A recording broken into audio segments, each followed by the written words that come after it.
नीट भाजून काढ. मला बोलायचं ती त्याच्यावर राग काढू नको, पाक तिची राग करू नको. त्याच्यावर राग काढून शिना काय करू, ती खायचं आहे. राग काढून शिना काय करायचं, मुलगा महागायचं आणलंय खायला लेकरा बाळांसाठी. अगं लेकरा बाळांसाठी आणलंय म्हणूनच सांगतोय, पनीर एवढं करपाव नको. जेव्हा घरच्या म्हशीचं दूध होतं तेव्हा काय वाटत नव्हतं हो. आता इकत आणायचं, आता एकात आणायचं आहे म्हणल्यावर कसं झालं पाहिजे ते. रगील आ रगील झालं पाहिजे. मग बेत आज चालू आहे बघा पनीरचा, आणि ते बी खास चुलीवर चालू आहे. लागली भाजून घ्यायला बरं का, कचच बरोबर लागत नाही, खात नाही ती. मग पोरं जरा भाजून घेतलं का नाही चवीला येतंय, मग पोरं घेते ती खायला मस्त मध्ये. तर चुलीला कसा ढणक्याबाद जाळ चालू आहे, आणि चुलीवरलेला जोडच नाही बघा. चुलीवरचं चांगलं लागतं, चवीला लागतं. घरातच करायला लागली ती पोरं म्हणजे बाहेर कर चुलीवर. आज घरात काय मम्मी करू नको, गॅसवर चुलीवरचं चव लागतंय. बाहेर पटंगणात वाऱ्याला सगळेजण बसून गोळ्या मिळ्यानं जेवण करूया, त्यामुळं बाहेरच कर. तर बघा इथं मी कणिक ही मळून घेतली आहे का, कणिक मळून भिजायला घातली इथं. आता घ्यायचं आधी भाजी करून शिना, मग परत चपात्या लाटून घ्यायच्या. जशा चपात्या भाजतेल्या तसं मग गरम गरम चपात्या पण आणि भाजी पण. तर अगोदर बनवायचे आपल्याला भाजी, आणि त्यानंतर बनवायच्या चपात्या. म्हणजे जसं चपात्या भाजतील तशी आपली लेकरं खातेली. तर आता हिनं साहित्य काय काय घेतलंय आपण बघूया. तर हे बघा इथं साहित्य: कांदा टमाट्याची पेस्ट, इथं वाटाणं, ही आलं लसूण खोबरं एकत्र केलंय सगळं काय, आणि कोथिंबीर, ही सगळी पेस्ट एकत्र बनवली बघा. नाही पळतो तुम्ही माझा राग त्याच्यावर काढायला लागलाय म्हणल्यावर तेवढा झणका पाहिजेच ना. राग काढून तर कुठं जायचं आहे आम्हाला, इथं जाईल जायचं आहे कुठं सांगा बरं. असतं भांड्याला भांडं लागतं, इकडं तिकडं एवढं तेवढं होत असतं. त्यात कळतं आपल्याला पण वजून काय कमी जास्त का नाही कळत. तर कळतंय मित्रांनो. आता हिचं चालू आहे पनीर भाजून घ्यायला, आणि हिला सांगितल्यामुळे हिनं लालसर काढायचं बंद केलं, जरा हिरवच काढायला लागली. आणि पनीर मेन म्हणजे कसं आहे, पांढरच लागतं, जास्त करपावून चालत नाही. आणि लहान असलं तर करपावं लागतं. खायला म्हणून ह्यांना माहित आहे बाहेर पनीर कसं असतं कसं नसतं. माहिती असल्याशिवाय बोलते ती का सांगा बरं, माहिती तर लागतं चला ना. करा तयारी चालू. बरं कसं बनवताय कसं नाही जरा बघू द्या तुमची हाताची चव. खरं बोलल्यावर मिरच्या ही प्रत्येकाला लागते त्या.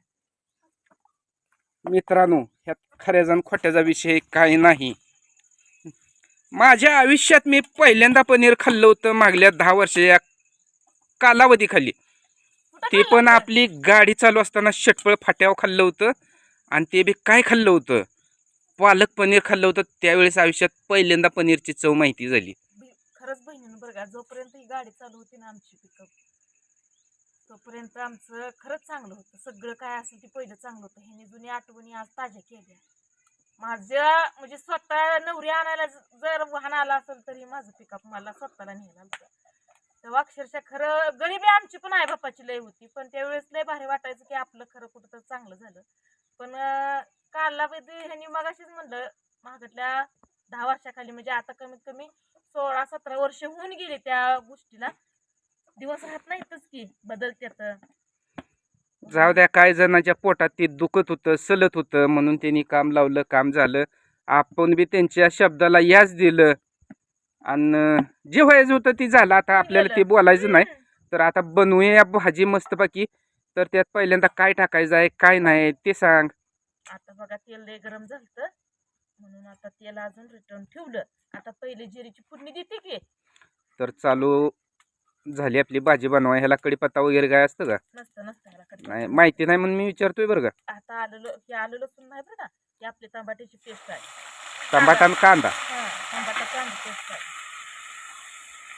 आणि तसं विचार करायला गेल्यावर तुम्ही माणसाला काहीतरी बोलायला लागला, पण घरी बनवलेली कुठलीही वस्तू असू द्या त्यानं आपला साईड इफेक्ट काय होत नाही. आणि चवीला बी येते मस्तपैकी. अशी चुलीव बनवल्यावर चव बी लागते, आणि कुठला त्रास किंवा पोट बिघडायचं असलं काय होत नाही. आजकाल प्रत्येकाला पसंती काय आहे की वाटतंय धाब्यावर जावं, धाब्यावर खावं, पण काय हो ती बी आपल्यासारखंच बनवते ती. एवढंच की मसाला वापरून चवदार बनवते ती, त्यामुळे आपल्याला टेस्ट चांगली लागते. तर इथं घेतलंय बरं का सगळं काय असेल ते लागणार साहित्य बहिणीनं. कसं असतं सकाळपासून जरा विचार केला जरा खोलवर दाजी संग पण लय भांडू वाटत नाही. दाजीला सोडून आजपर्यंत मी गेली नाही. मग विचार करा, तास 2 तास, लयत लय 3 तास, लयत लय 2 दिवस, ह्याच्या पलीकडे दाजीपासून लांब मी राहू शकत नाही. कारण की ती माझा श्वास आहे. म्हणून मी माझ्या श्वासापासून लय लांब राहू शकत नाही. लय वेळ मी श्वास रोखू शकत नाही. त्यामुळं कसं आहे, वैऱ्याला साथ देण्यापेक्षा आपण आपलं गप बसलेलं बरं. सकाळ धरून विचार करतीया, पण जरा वैसत कुठंतरी थोडं लांब धरावं पण लागतं. त्याशिवाय चालत पण नाही. कसं असतं या, सगळे दिवस सारखं नसते तर ह्यानीच म्हणतात. मग कुठंतरी आपण पण जरा सरतपणा घेऊन शिना, डोक्यात प्रकाश पाडून शिना, आपल्या हाय त्या प्रपंचात आपण चालू हाय आपलं सगळं काय असेल ती. आता झालंय त्या गुरांच्या धाराचा वपूत. दिवस तर पाक मावळलाय. लेकर हा काही तर कधी होतंय कधी नाही म्हणून शिना दाद्या माझं बसलंय वाट बघत. कधी होतंय कधी नाही. आणि दादो इकडे तोंड कर. दाद्याचा आज झालं घोटाळलंय मोठा दादा धाकर रे माझ्या बापू. एवढा तर ती गुरु पाणी पाजाय गेल्यावर त्याला चावली बघा मावळाची माशी. गाडीवरच बरं आहे, त्यामुळे त्याचा गाल सुजलाय भरपूर. आणि हे काय आता चालू ही पेस्ट भाजायची. तर पेस्ट झाल्यावर बाकीचं तर आता टाकले बघा आलं लसूणची पेस्ट. आणि पूर्ण तिनं भरलेली वाटी रिकामी केली. आणि आता त्यात काय काय अजून टाकायचं आहे? भाजू दे की आता हे तरी. अगं भाजलं ती हिरवा आहे ती, किती जरी तो भाजलं तर काही कलर बदलणार आहे का त्याचा? कलर बदलत नसतो. असं कोण म्हणलं तुम्हाला कलर बदलतो? तर मित्रांनो ती बोलती ती खरं आहे. कुठलीही वस्तू असू द्या भाजल्यावर प्रत्येक वस्तूचा कलर बदलतो. तसा आता ही हिरवी कोथिंबीर ह्यात टाकल्यामुळे जरा हिरवा कलर आहे, तर ह्याचा कलर नॉर्मल बदलणार आहे. आणि बदलल्यानंतर ती आता टाकणार आहे ह्यात आपलं घरगुती काळा मुटका मसाला. आपला काळा मसाला. तर ती टाकती किती मसाला ते पण बघूया अगोदर आपण. तर 1.5 चमचा 2 चमचे. अव मी चमचा भरून घेतला नाही व. तर सरास 1.5 चमचा तिखट टाकलंय तिनं बरं का. जरा एकजीव करून घेते घे. जास्त भाजी कुणाला खायची आहे? बोटवर केलं गड्या. मोबाईल फिरला की बोट खाली केलं. नाही बरं का, आवडती भाजी सगळ्याचीच पनीर म्हणलं तर 1 नंबरला करणारा म्हणजे तुमची कविताच आहे. 2 नंबरला इकडं दोघं पण ओंकारानं दादू या दोघांना बी. आणि सगळ्यात लास्ट उरलं तर आपल्याला. कारण पहिल्यापासून आपली दुधाचं आणि आपलं वाकडं होतं, त्यामुळं पनीर फिनीर खाऊ वाटत नव्हतं. पण ज्या वेळेस मित्रांनो पालक पनीर खाल्लं तेव्हापासनं पनीरची आवड लागली. आणि पनीर कसं बनवते ती ही माहिती नव्हतं बरं का. तेल सुटलंय.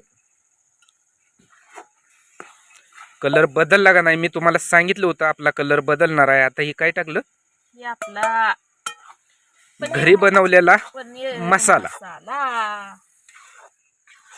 तर सगळ्याचं एकजीव करायचं चालू आहे बरं का मित्रांनो.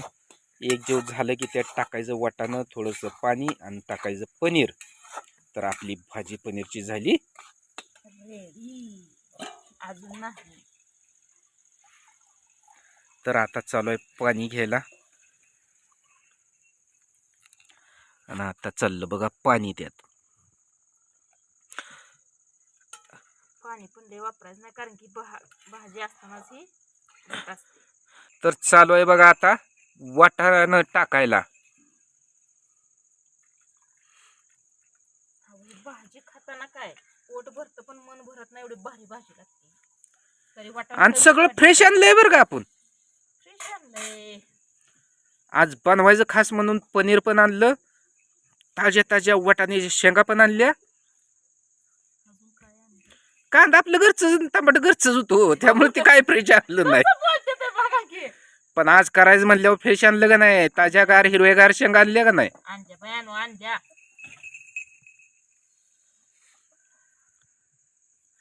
तर आता एक उकळी आली की टाकायचं त्यात पनीर.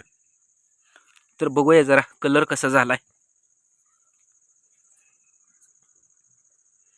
गिरवी मस्त झाली बरं का, पण कलर अजून बदलणार आहे. उकळी आली शेवट कलर बदलत नाही. मित्रांनो काहीही करा, घरचं बनवलेलं कधीही ऐकत नाही. सगळ्यांनी ऐका दाजीचं तुमच्या केशाला झळ लागते म्हणून दाजीचं सांग नाही हे तुम्हा सगळे शिनला होय. किशाला झळ लागायचं मित्रांनो काही नाही, पण एक व्यक्ती जर खायला धाब्यावर नेला तर एका व्यक्तीचं 300-400 रुपये झाल्याशिवाय पोट भरत नाही. त्यापेक्षा अशा वस्तू आणून जर घरी बनवून खाल्ल्या तर 200 रुपयाच्या वस्तूमध्ये अख्खं घरभार तुमची 5-7 अहो, माणसं आपण जेवतील. रोजच आहे कवा तर आयुष्यात येऊन ना आपल्या पण जीवनाची जरा काय तर आनंद घेतला पाहिजे, कुठं तर आनंद हुडकला पाहिजे. रोजच आहे घरचं जेवण, घरचं बनवायचं खायचं. आमच्या पण बायकांचा विचार करा, आम्हाला पण वैताग आलाय रोज करून तुम्हाला सगळ्या शिंदला खाय घालायचं ना आम्ही पण खायचं. ती रोजच्या आमच्या एका चवीला आम्ही दमून गेलोया. तर भाजीला आली बघा मस्तपैकी आपल्या उकळी. आता लागली तुमची कविता आहे पनीर टाकून घ्यायला. पनीर एकदम ताटानंच ओतून घेतलं बघा सगळं. ओळखतंय अव मला सांगा तुम्ही मित्रांनो, आपली पनीरची भाजी चुलीवरली कशी झाली मस्तपैकी. एक नंबर झाली. आणि चुलीला जाळ कसा आहे खाल्लं बघा. तर या सगळी जण पनीरची भाजी खायला आणि सोबत आपल्या मस्तपैकी पापड्या आणि चपात्या. तर या जेवायला.